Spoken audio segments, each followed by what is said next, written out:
the country has collapsed.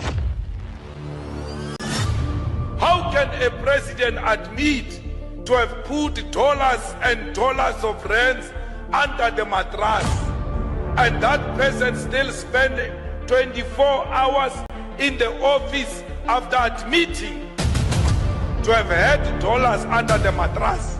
Phala Phala case, we told you Phala Phala will never die. Tomorrow we are marching to the Constitutional Court with everyone. We are marching there. Why? We are highlighting the corruption of President Cyril Ramaphosa and the corruption of the aides. South Africa, something is brewing. The rain falls over Johannesburg, but the streets are burning with political tension.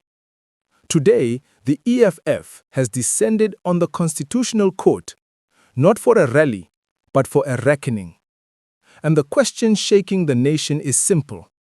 Why is Africa's highest court still sitting on the Phala Phala judgment more than a year later? Mzansi, buckle up. This is Mzansi PoliScope. And today we break down the march, the accusations, the silence, and the truth the judiciary refuses to release. Julius Malema steps up to the podium. Cameras popping, journalists leaning forward, and he fires the first shot. The Constitutional Court is sitting on the Phala Phala judgment like it's a hot potato. Why the delay? What are they scared of? That line, that statement, is the spark that lights today's political wildfire. November 28th, 2025, Johannesburg CBD. It's raining. Hard. But the red berets don't care. They are marching from Mary Fitzgerald Square to the steps of the Constitutional Court. You can hear the chants echoing through Braamfontein.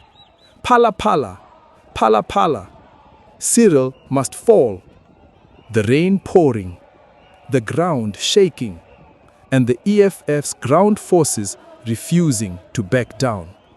Now, for anyone new to this political earthquake, here's your crash course.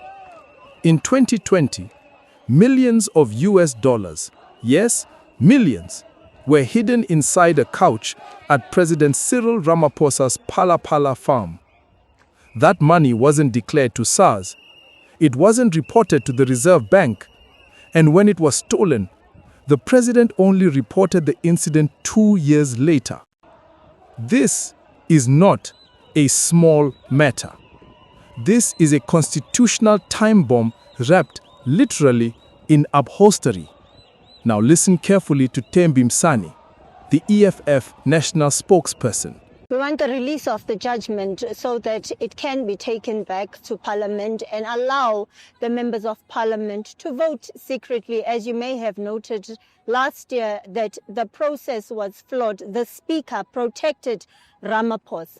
This matter should have never been delayed because it is a matter of national and international interest.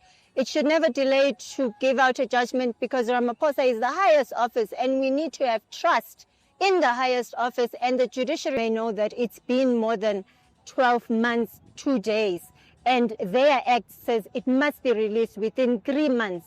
So they've way past that deadline. She says, quote, "The delay itself is eroding public trust in the judiciary."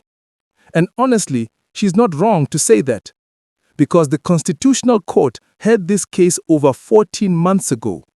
Yet their own rules say judgments should be delivered within 3 months. 3 months.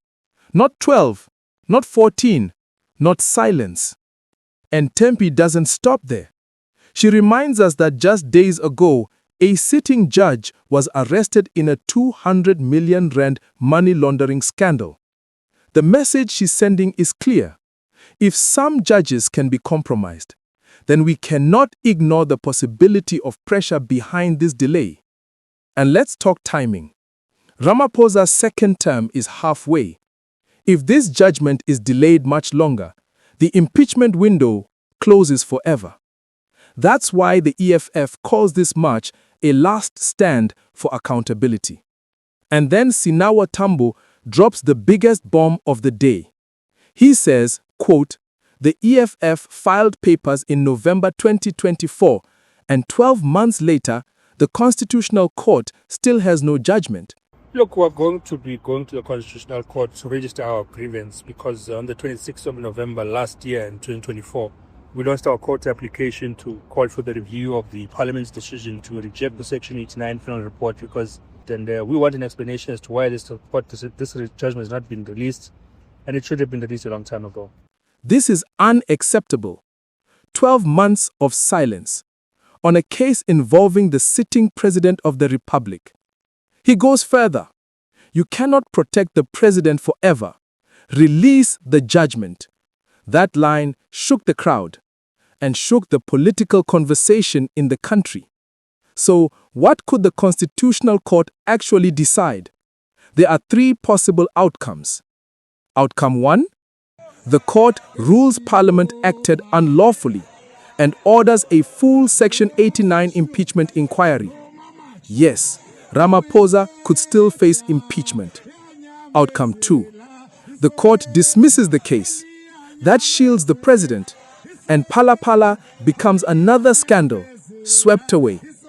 Outcome 3, and the most dangerous one, continued silence. No ruling, no clarity, just quiet. And that silence, Mzansi, silence is a decision in itself.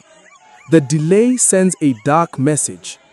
If the president can keep millions of foreign currency hidden in furniture without facing consequences for years, then what does that say about our rule of law, our institutions, our democracy? Back at the march, the Red Sea of berets floods Braamfontein. Their voices echo, "Where is the judgment? No one is above the law." These are not extremists.